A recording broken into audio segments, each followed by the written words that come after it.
नमस्कार। मैं पारस अस्पताल के शिशु रोग विभाग का अध्यक्ष हूँ। मेरा नाम डॉक्टर मनीष मनन है। कोरोना के इस काल में कुछ प्रश्नों का उत्तर देने के लिए आपके सामने उपस्थित हूँ। एक प्रश्न मेरे सामने पूछा गया है कि बच्चों की इम्यूनिटी को कैसे बढ़ाया जाए। मैं आपको साफ तौर से एक बात बताना चाहता हूँ कि अगर आप सोचते हैं कि कोई एक मल्टीविटामिन की शीशी उठा के बच्चे को पिला दे तो इससे इसकी इम्यूनिटी बढ़ जाएगी और हम किसी और बात का ध्यान न रखें, तो ऐसा नहीं होने वाला है। इम्यूनिटी बढ़ाने के लिए सबसे पहले बच्चे का आहार अच्छा होना चाहिए, स्वस्थ होना चाहिए, और जिसको हम कहते हैं बैलेंस डाइट होनी चाहिए, जिसमें कि हरी सब्जियां हो, फल हो, रोटी चावल जो भी है वो हो, दूध दही हो, सब चीज़ों का मिश्रण होना बहुत ज़रूरी है। जंक फूड कम से कम हो, कोई एक ही चीज़ ज़्यादा बच्चा खाता रहे, बिस्किट खाता रहे या दूध ही ज़्यादा पीते रहे, ऐसा ना हो। तो एक बैलेंस डाइट सबसे पहली चीज़। दूसरा, बच्चों का फिजिकल एक्टिविटी, खेल कूद में जाना, भागना, दौड़ना, ये सेहत के लिए बहुत ज़रूरी है।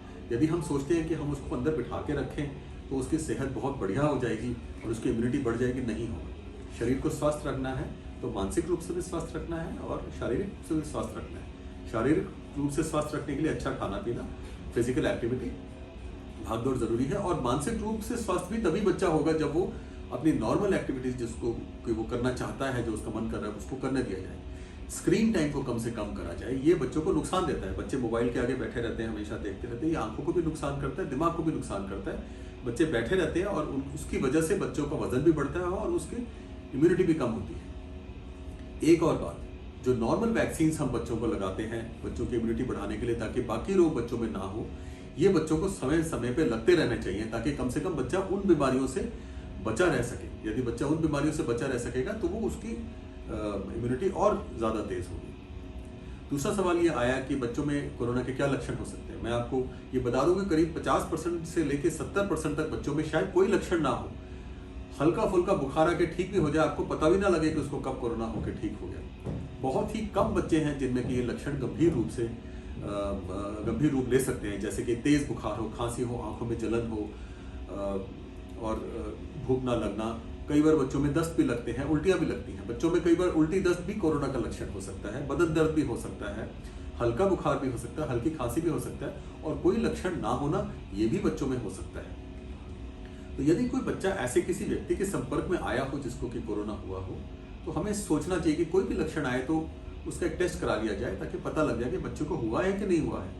ये इसलिए भी जरूरी है कि कुछ बच्चों में आगे चल के MIS-C नाम की बीमारी होती है, जो कि कोरोना के एक लॉन्ग टर्म इफेक्ट जिसको हम कहते हैं 4 से 6 या 8 हफ्ते बाद होती है। तो हमें कम से कम हम सतर्क हो जाएंगे तो अगर इस तरह से बच्चे को हमें पता है कि इसको कोविड हुआ था कि नहीं।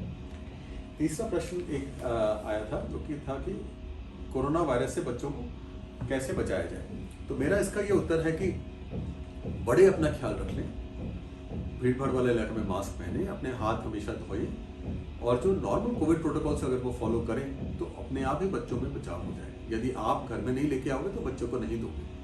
दूसरा, जितने बड़े हैं इस देश के सारे अपना वैक्सीन ले लें। यदि सारे बड़े वैक्सीनेटेड हो जाए तो बच्चों में आएगा कहाँ से। और बच्चों को, जो बच्चे समझ सकते हैं, उनको भीड़ भाड़ वाले इलाके में मास्क का इस्तेमाल और हाथ को बार बार धोना और अपना हाथ अपने मुंह में लगाने से पहले उसको धोना, ये सिखाया जाए। सो बेसिक सी छोटी छोटी चीज़ें हैं, कोई बहुत बड़ी चीज़ करने की ज़रूरत नहीं है। यदि हम छोटी छोटी सावधानियां बरतें तो हम अपने बच्चों को सुरक्षित रख सकते हैं। नमस्कार।